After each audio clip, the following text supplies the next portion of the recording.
I've only released a handful of games in the past 3 years. Some of them were paid, but some of them were entirely free. Which is why it may or may not surprise you that in that time, I have made more money in Gamedev Via Lawsuit than actual sales. Let's talk about it.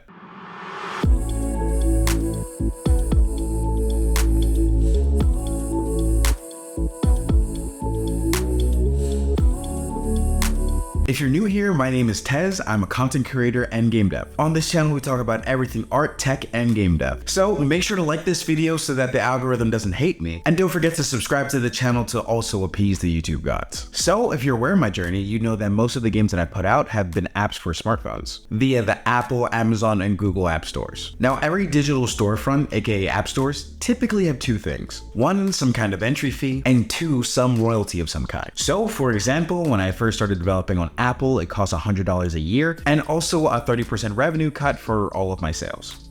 That's just Apple's cut. None of that goes to taxes. So if I sold an app for $1, 30 cents goes to Apple and 70 cents goes to me. Simple enough, right? Here's where the issue lies. Basically, groups of developers and some companies started calling out Apple and Google for having monopolies. Up until recently, you had to give Apple and Google that fee if you had an app in their stores and you were receiving money. In fact, years ago, when Fortnite tried to skirt these rules and charge directly to the Epic's payment system, foregoing Apple's fee, they ended up getting the boot. Phones are pretty much the only systems in which you're entirely closed off from third-party software and other app stores. And while there has been third-party app stores for Android for years, the Play Store is pre-installed and comes with all kinds of services that make non-compliant Android phones and tablets not nearly as appealing. But also, remember when I mentioned Epic and Fortnite? Would you be surprised to learn that I was paying the same royalty as a company that was making literally billions of dollars a year? That almost seems absurd, right? And the courts would agree with you, because those devs that had enough lawyered up and a class action lawsuit was formed. Well, actually two. One for Apple and one for Google. Amazon likely survived this because their store is mostly just for the Kindle devices. And honestly, not enough people care about that. I also don't think they have nearly as restrictive rules, and they have a much smaller market. But back to the lawsuits. The Apple lawsuit happened first. Cameron et al. Versus Apple Inc. I'm going to read directly from the website. A settlement has been reached with Apple Inc. in an antitrust class action lawsuit brought by US app developers about Apple's App Store. The lawsuit alleged that Apple monopolized or attempted to monopolize an alleged iOS app and in-app product distribution services market in violation of US antitrust and California unfair competition laws. Apple denies all allegations, and the settlement is not an admission of wrongdoing by Apple. So basically Apple said, damn, that's crazy. How much for y'all to shut up about this? And that magic number was $100 million. Now, before you ask, no, I did not get anywhere near that. And I will reveal how much I got after we talk about how you qualify. One, you had to be a US developer of an iOS app or in-app product. Check. It had to be sold for a non-zero price, sold between 2015 and 2021, and earned less than $1 million.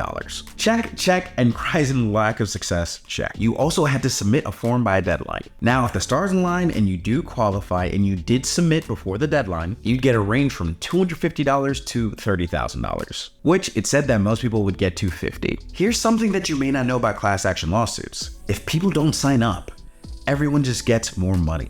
So shout out to every dev who didn't fill out the form, because I got $1,008 via Venmo on my birthday. God, that was a good birthday present. I also then got a supplemental payment for like $17 about a year later. So I got $1,025 total. Thank you, Apple. Well, maybe not thank you, because I guess I was wronged, but you know, it was a nice surprise. A bit of time after the Apple lawsuit, the Google Play lawsuit arose. And Google was basically accused of the same exact practices. Google agreed to a $90 million payout. And of course I signed out. You had to once again develop an app or in-app product sold between August 17, 2016 and December 31st, 2021. Earned under $2 million and paid a Google service fee over 15%. That'll be worth noting later. Payments could be between $250 and $200,000. And I didn't get so lucky this time and only got $250. But a win is a win. So in all, I got $1,275 for basically just existing. I should also mention that these lawsuits didn't just bring money, they brought actual policy changes. If you are a smaller developer, you can now apply to Apple and Google to pay a smaller royalty fee. So now I only pay 15% compared to the 30%. Epic, Apple, and Google have been duking it out in the courts even more. And the App Store landscape has changed considerably. Outside payments are now allowed on both app stores. And in Europe, Apple even has to allow third-party app stores. Who would have thought? There's an argument to be made about what is the best way to make money via game development. Some people think you should make assets and tools. Some people think you should make actual games. And then I'm over here in my class action era. I'm just kidding. I'm joking. But I do think it's funny that I've made more money being a victim of corporations than my actual games. Maybe the next 3 years will be different. I guess we'll see. If you liked this video and you thought it was interesting, please don't forget to like and subscribe as it helps the channel grow. My goal is to be very open and transparent with my game dev journey, and knowing that people are tuning in is very encouraging. Let me know in the comments below if you were aware of the lawsuits, what you think about the matter, and if you got a bigger payout than me. I love to know what the real ranges look like. Make sure to check out my other videos, and I'll see you all in the next one.